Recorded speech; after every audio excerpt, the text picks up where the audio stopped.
جب بھی آپ اپنی زندگی کو سالوں پہلے دیکھتے ہیں تو بہت مشکل ہوتی ہے، اس لیے کہ آپ اس وقت جب اس وقت میں ہوتے ہیں تو آپ کا یہ فریم آف مائنڈ ہی نہیں ہوتا جو اب ہے. لیکن یہ ہے کہ ریفلیکٹ کرنا جو ہوتا ہے وہ ظاہر ہے وہ کئی سالوں کے بعد ہوتا ہے، کیونکہ میموریز بنتی ہیں، زندگی آپ گزارتے ہیں. تو بابا مہاراج کی بات ہو رہی تھی پچھلی دفعہ. اب میں آتی ہوں کہ میں اصل میں جب بڑی ہو رہی تھی تو میں سمجھتی ہوں کہ میرے جو پہلے استاد تھے، رقص میں نہیں لیکن ویسے استھیٹکس میں، میرے والد تھے.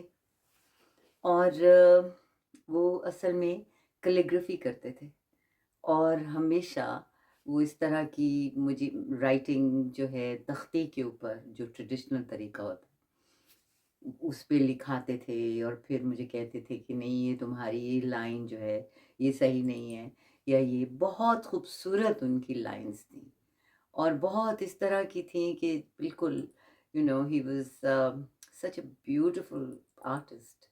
لیکن کبھی بھی انہوں نے اپنے آپ کو پروناؤنس نہیں کیا یا کچھ کہیں ڈسپلے نہیں کیا اپنا کام.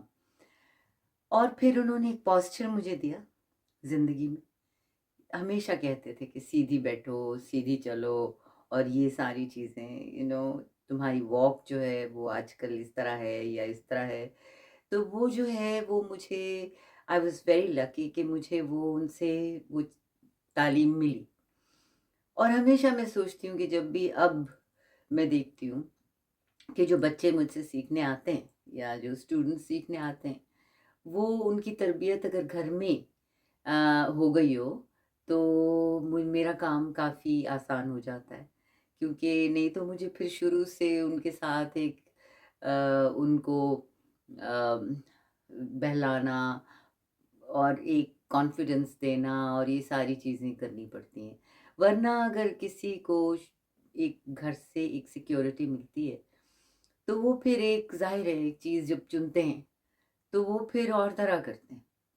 میرا حساب بھی یہی تھا کہ میرے جو دونوں پیرنٹس ہیں وہ بہت زیادہ انہوں نے ہمیں اس طرح پالا کہ انڈیپینڈنٹ بھی رکھا اور سیکیور بھی رکھا، پیار بھی دیا، عزت بھی دی اور سادگی.